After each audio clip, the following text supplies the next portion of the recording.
Hi friends, എല്ലാ കൂട്ടുകാർക്കും പുതിയൊരു റിവ്യൂയിലേക്ക് സ്വാഗതം. അങ്ങനെ ഗീത ചോദിക്കുന്നുണ്ട്, സത്യം പറ, നിങ്ങൾക്ക് എവിടെ നിന്നാണ് പണം കിട്ടിയതെന്ന് ചോദിക്കുമ്പോഴേക്കും, ഇല്ല മോളെ, ഞങ്ങൾ ആരെ ഒന്നും ചെയ്തിട്ടില്ലെന്ന് പറയുമ്പോൾ, എന്നെ ഉപയോഗിച്ച് നിങ്ങൾ എന്തൊക്കെയോ കുറുക്ക് വഴിയിലൂടെ പൈസ ഉണ്ടാക്കിയിട്ടുണ്ട്, അതെനിക്ക് ഉറപ്പാണ്. പക്ഷേ നിങ്ങൾ തന്ന പേപ്പറിൽ ഞാൻ ഒപ്പിട്ടിട്ടില്ല. പിന്നെ നിങ്ങൾക്ക് എങ്ങനെ പൈസ കിട്ടി? ഇതിൻ്റെ പിന്നിൽ നിങ്ങൾ എന്തെങ്കിലുമൊക്കെ ഒരു കളിയുണ്ട്, എന്നെ വെച്ചിട്ടാണ് നിങ്ങൾ പൈസ ഉണ്ടാക്കിയെങ്കിൽ നോക്കിക്കോ, നിങ്ങളെ ഞാൻ കാണിച്ചു തരാം എന്നൊക്കെ പറയുവാണ്. അല്ല, നിങ്ങൾക്ക് രാധികാമ്മ എങ്ങാനാണോ പൈസ തന്നത്? രാധികാമ്മ തന്നെങ്കിൽ അതിനവർക്ക് കറക്റ്റായിട്ടുള്ള ഉദ്ദേശവും ഉണ്ടാവുമായിരിക്കും. സത്യം പറയാച്ച, ആരാ ചച്ചനെ പൈസ എന്ന് പറയുമ്പോൾ, എൻ്റെ മോള് സത്യമോ പറഞ്ഞത് ലോട്ടറി അടിച്ചതെന്ന് പറയുമ്പോൾ, നോക്കിക്കോ, ലോട്ടറി അടിച്ചതെന്ന് പറഞ്ഞിട്ട് നിങ്ങളിപ്പം നിന്നോ, പക്ഷേ നാളൊരു സമയത്ത് ഞാൻ സത്യം പറഞ്ഞാൽ നിങ്ങളുടെ ഏറ്റവും വലിയ ശത്രു ഞാനായിരിക്കും എന്ന് പറഞ്ഞിട്ട് ഗീതു അവിടെ നിന്ന് പോവുകയാണ്. ഭദ്രനും വിലാസിനും അത് കേൾക്കുമ്പോൾ ഒന്ന് പേടിക്കുന്നുണ്ട് കേട്ടോ. അതിനുശേഷം കാണിക്കണത് നമ്മുടെ പ്രിയനെയാണ്. ചേച്ചി ഇത്ര പെട്ടെന്ന് പോവുകയാണോ എന്ന് ചോദിക്കുമ്പോൾ, അതേ പ്രിയ, ഓഫീസിൽ ഒരു മീറ്റിങ്ങും കാര്യങ്ങളൊക്കെ ഉണ്ടെന്ന് പറയുമ്പോൾ, കഴിച്ചിട്ട് പോകാൻ ചേച്ചി, വേണ്ട പ്രിയ, സമയമോ എന്ന് പറഞ്ഞിട്ട് ഗീതു ഇറങ്ങാൻ പോവാട്ടോ. എന്നാൽ അച്ഛൻ എവിടെ നിന്നാണ് പണം കിട്ടിയെന്ന് പറഞ്ഞു ഗീതു ചേച്ചി? ഇല്ല മോളെ, അതൊന്നും അച്ഛൻ പറഞ്ഞില്ല. അപ്പോഴേക്കും നമ്മുടെ കൗൺസിലർ നമ്മുടെ ഗീതുവിനെ വിളിക്കുകയാണ്. ഹലോ, ഗീതു അല്ലേ? അതെ. ആരാ? ഞാനാ മോളെ, കൗൺസിലർ. ആ ചേച്ചി, എന്തായി കാര്യങ്ങൾ? അതെ, നാളെ നമ്മുടെ വിജയലക്ഷ്മി മേഡം ചെമ്പകശ്ശേരിയിലേക്ക് താമസം മാറുവാട്ടോ. എവിടേക്ക്? ചെമ്പകശ്ശേരി. മോളന്ന് കഴിഞ്ഞ ദിവസം തറവാടില്ലേ, ആ തറവാടിൻ്റെ പേര് ചെമ്പകശ്ശേരി എന്നാ. അതിൻ്റെ പേപ്പേഴ്സും കാര്യങ്ങളൊക്കെ ശരിയായിട്ടോ, നാളെ പാലകാച്ചില. നാളെയോ? അതെ, നാളെ തന്നെ എന്ന് പറയുമ്പോൾ, ശരി, താങ്ക് യു എന്ന് പറഞ്ഞിട്ട് വെക്കുവാണ്. ഗീതു നേരെ വണ്ടി എടുക്കുവാട്ടോ. വണ്ടി എടുത്തതിന് ശേഷം പ്രിയടുത്ത് ശരിയെന്ന് പറഞ്ഞിട്ട് നേരെ പോണത് വില്ലേജ് ഓഫീസിലേക്കാണ്. അതിനുശേഷം കാണിക്കുന്നത് രാധികാമനെയാണ്. രാധിക ഗോവിന്ദനോട് ചോദിക്കുന്നുണ്ട്, ഗോവിന്ദ്, ഇന്നലെ നീ നമ്മുടെ റിസോർട്ടിലേക്ക് പോയി, അതിനുശേഷം നീ എവിടേക്കാണ് പോയെന്ന് ചോദിക്കുമ്പോൾ, ഗോവിന്ദ് പെട്ടെന്ന് വിജയലക്ഷ്മിനെ കണ്ട കാര്യമൊക്കെ ആലോചിക്കുകയാണ്. വിജയലക്ഷ്മി പറഞ്ഞില്ലേ ചെമ്പകശ്ശേരിയിലേക്ക് വീടും സ്ഥലം താമസം മാറാൻ പോവാണെന്ന്, അതെങ്ങാനും രാധികാമ അറിഞ്ഞാൽ രാധികാമക്ക് വിഷമോ ടെൻഷനോ ആവുകയും ചെയ്യും. ഗോവിന്ദ് കള്ളം പറയുക കേട്ടോ. ഞാൻ ഇന്നലെ ഒരു മീറ്റിങ്ങിന് പോയതാമേ. മീറ്റിങ്ങിനോ? നിൻ്റെ പ്രൈവറ്റ് സെക്രട്ടറി അറിയാണ്ട് എന്ത് മീറ്റിങ്ങിനാണ് നീ ഇന്നലെ പോയത് എന്ന് ചോദിക്കുമ്പോഴേക്കും ഗോവിന്ദ് പറയുന്നുണ്ട്, അത് പെട്ടെന്നൊരു മീറ്റിംഗ് ആയിരുന്നു.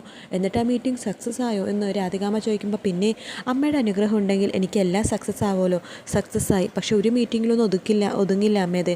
ഇനിയും ഒരുപാട് മീറ്റിങ്ങുകൾ വേണ്ടി വരും, എങ്കിൽ മാത്രമേ എനിക്ക് വിജയം കൈവരിക്കാൻ പറ്റൂ എന്ന് ഗോവിന്ദ് പറഞ്ഞിട്ട് അങ്ങോട്ടേക്ക് പോവാട്ടോ. ഗോവിന്ദ് അങ്ങനെ പറയുമ്പോൾ രാധികാമ്മ ആകെ ടെൻഷനാവാണ്. ഈശ്വര, എൻ്റെ അടുത്തുനിന്ന് എൻ്റെ കണ്ണൻ അകന്നു പോവുകയാണോ? എൻ്റെ കണ്ണനെ എനിക്ക് നഷ്ടപ്പെടും. എല്ലാത്തിനും കാരണം ആ ഗീതുവും വിജയലക്ഷ്മിയാണ്. ഗീതുവിന് തക്കതായിട്ടൊരു പാഠം പഠിപ്പിക്കണം, ഇപ്പം തന്നെ പാഠം പഠിപ്പിക്കണം, അല്ലെങ്കിൽ അവളെൻ്റെ കണ്ണനെ മാറ്റിയെടുക്കുമെന്നൊക്കെ പറയുവാണ്. പിന്നെ കാണിക്കുന്ന വില്ലേജ് ഓഫീസാണ്. വില്ലേജ് ഓഫീസിലേക്ക് ഗീതു എത്തുമ്പോഴേക്കും ആ വില്ലേജ് ഓഫീസർ ഒന്ന് പതറുന്നുണ്ട് കേട്ടോ. ഗീതു ചോദിക്കുന്നുണ്ട്, കഴിഞ്ഞ ദിവസം എനിക്ക് കുറച്ച് പേപ്പേഴ്സ് സാറ് സെൻഡ് ചെയ്ത് തരാമെന്ന് പറഞ്ഞിട്ട് എനിക്ക് സെൻഡ് ചെയ്ത് തന്നില്ല, ഏതോ ക്ലർക്ക് ലീവാണെന്നൊക്കെ പറഞ്ഞിട്ട് ഇതുവരെ വന്നില്ലെന്ന് ചോദിക്കുമ്പോൾ, ഇല്ല ഇതുവരെ വന്നില്ലെന്ന് പറയുവാണ്. നിങ്ങൾ കള്ളം പറയണ്ട, വിജയലക്ഷ്മിയുടെ എല്ലാ പേപ്പേഴ്സും ശരിയായെന്നും നാളെ അവരങ്ങോട്ടേക്ക് വീട് മാറുമെന്നൊക്കെ ഞാൻ അറിഞ്ഞിട്ടാണ് വരുന്നത്. നിങ്ങളപ്പം എന്നോട് കള്ളം പറഞ്ഞതല്ലേ? ആർക്ക് വേണ്ടിയിട്ടാണ് നിങ്ങൾ ഈ കള്ളം പറയണത്? നോക്കിക്കോ, നിങ്ങൾ കള്ളം പറഞ്ഞാലുണ്ടല്ലോ നിങ്ങളുടെ സീറ്റ് നിങ്ങൾക്ക് ഇരിക്കാൻ പോലും പറ്റില്ല എന്ന് ഗീതു പറയുമ്പോൾ, ഓഹോ, നിങ്ങൾ ഭീഷണിപ്പെടുത്തുവാണോ? എന്നാൽ നിങ്ങൾ എന്താ ചെയ്തു എന്ന് പറയുവാണ്. ഗീതു അത് കേട്ട്, ശരി, ഞാൻ കാണിച്ചിടന്നു കൊണ്ട് അവിടെ നിന്ന് പോകുന്നുണ്ട് കേട്ടോ. ഗീതു പോയി ഉൾപ്പെടെ തന്നെ അയാൾ രാധികാമ്മനെ വിളിക്കുവാണ്. ഗീതു ഇവിടെ വന്നിരുന്നു, മേഡം പറഞ്ഞ പോലെ തന്നെ ഞാൻ പറഞ്ഞിട്ടുണ്ടെന്ന് പറയുമ്പോൾ രാധികാമ്മ പറയുന്നുണ്ട്, അത് നന്നായി. അവൾ മറിച്ചും തിരിച്ചൊക്കെ ചോദിക്കും, നിങ്ങളൊന്നും വിട്ടു പറയരുതെന്നൊക്കെ പറയുവാണ്. അങ്ങനെ പറഞ്ഞുകൊണ്ടിരിക്കെ തന്നെ ഗീതു തിരിച്ചു വരുവാ കേട്ടോ. ആഹാ, ഞാനിവിടെ ഒളിഞ്ഞു നിൽക്കുമായിരുന്നു, നിങ്ങൾ ഉടനെ തന്നെ ആരെയും വിളിക്കണമെന്ന് അറിയാൻ വേണ്ടി, നിങ്ങൾ ആർക്ക് വേണ്ടിയാണ് കള്ളം പറയണമെന്ന് അറിയാൻ വേണ്ടി. ഇപ്പം എനിക്ക് മനസ്സിലായി. നോക്കിക്കോ, നിങ്ങൾ ഇനി ആ സീറ്റിലിരിക്കില്ല. നോക്കിക്കോ, നിങ്ങൾക്ക് ഉടനെ തന്നെ ഞാനിവിടെ നിന്ന് പുറത്താക്കിയിരിക്കും. ഇത് ഗീതുവാണ് പറയണത് എന്നൊക്കെ പറഞ്ഞിട്ട് ഗീതു അവിടെ നിന്ന് വെല്ലുവിളിച്ചിട്ട് പോകുക കേട്ടോ. അത് കേൾക്കുമ്പോൾ അയാൾക്ക് കുറച്ച് ടെൻഷനും കാര്യങ്ങളൊക്കെ അയാൾക്ക് എന്താണ് എന്തോ ടെൻഷനും കാര്യങ്ങളൊക്കെ ആവുന്നുണ്ട്. രാധികാമ്മ പറയുന്നുണ്ട്, നിങ്ങൾ ടെൻഷനൊന്നും അടിക്കേണ്ട, എല്ലാ കാര്യങ്ങളും ഞാൻ നോക്കിക്കോളാം എന്നൊക്കെ ഫോണിലൂടെ പറയുകയാണ്. ഗീതു ദേഷ്യത്തോടു കൂടി തന്നെ അവിടെ നിന്ന് ഇറങ്ങിപ്പോവാണ്. അതിനുശേഷം രാധികാമ്മ ഫോൺ വിളിച്ചിട്ട് വക്കീലിനെ വിളിക്കുവാണ്. എത്രയും പെട്ടെന്ന് തന്നെ ഗീതു അതുപോലെ തന്നെ ഗോവിന്ദുമായിട്ടുള്ള ഡൈവേഴ്സ് കാര്യങ്ങളൊക്കെ നീക്കണം വക്കീലെ. ഗീതുക്ക് മുഴുവട്ട് കൂടിക്കൊണ്ടിരിക്കുകയാണെന്ന് പറഞ്ഞിട്ട് ഇപ്പം തന്നെ കോടതിയിൽ ഒന്നുകൂടി അർജൻറ്റ് വക്കീൽ നോട്ടീസ് കൊടുക്കണം. എത്രയും പെട്ടെന്ന് അവളും എൻ്റെ കണ്ണനും തമ്മിലുള്ള ഡൈവേഴ്സ് നടക്കണം എന്നൊക്കെ എത്രയും പെട്ടെന്ന് തന്നെ രാധികാമ്മ വക്കീലിനെ വിളിച്ച് പറയാം കേട്ടോ. പിന്നെ കാണിക്കുന്ന കിഷോറിനെയാണ്. കിഷോർ അവർണികയും കൂട്ടിക്കൊണ്ട് വന്നിരിക്കുക കേട്ടോ. അവർണിക കിഷോറിനെ കൂട്ടിക്കൊണ്ട് വന്നിരിക്കുകയാണ് നമ്മുടെ ഗോവിന്ദനെ കമ്പനി ജോയിൻ ചെയ്യിപ്പിക്കാൻ വേണ്ടി.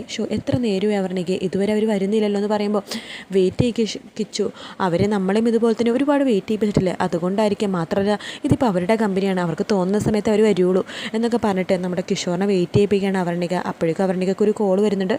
കോൾ വന്നിട്ട് അവർണിക അവിടെ നിന്ന് പോകുവാണ്.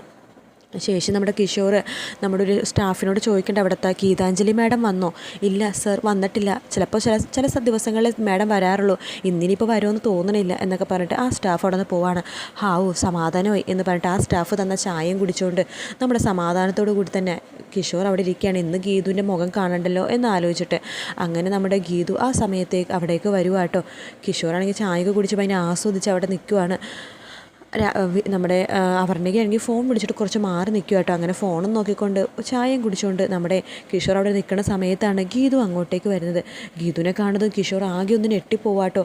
എന്ത് ചെയ്യണമെന്നറിയാണ്ട് കിഷോർ അവിടെ തന്നെ ഇങ്ങനെ അന്തം വിട്ട് നിൽക്കുവാണ്. ഗീതുവിൻ്റെ സ്റ്റൈലും ഗീതുയുടെ പെരുമാറ്റം ആകെ മാറിയിട്ടുണ്ട്. ഗീതു അവിടുത്തെ സ്റ്റാഫിനോട് സംസാരിച്ചുകൊണ്ടിരിക്കുകയാണ്. ആ സമയത്ത് കിഷോർ അവിടെ ഉണ്ടായിരുന്നൊരു ബുക്ക് എടുത്തിട്ട് വായിക്കുന്ന പോലെ കാണിക്കുവാട്ടോ, മുഖം മറച്ചിട്ട്. ഗീതു പെട്ടെന്നാണ് ആ കാഴ്ച കാണുന്നത്. ആരോ വായിക്കുന്ന പോലെ നിൽക്കുന്നു. പക്ഷേ ആ ഗ്ലാസ് ഉണ്ടല്ലോ, അതായത് നമ്മൾ ടേബിളിൻ്റെ ഗ്ലാസ് ഉണ്ടല്ലോ, അതിന് നമ്മുടെ കിഷോറിൻ്റെ മുഖം ഗീതു തിരിച്ചറിയാട്ടോ. അങ്ങനെ കിഷോറാണ് അവിടെ മുഖം മറിച്ചിരിക്കണമെന്ന് ഗീതുക്ക് മനസ്സിലാവുന്ന ഭാഗത്തോടെയാണ് എപ്പിസോഡ് തീരുന്നത്. മറ്റൊരു വീഡിയോ വീണ്ടും കാണാം. Bye bye.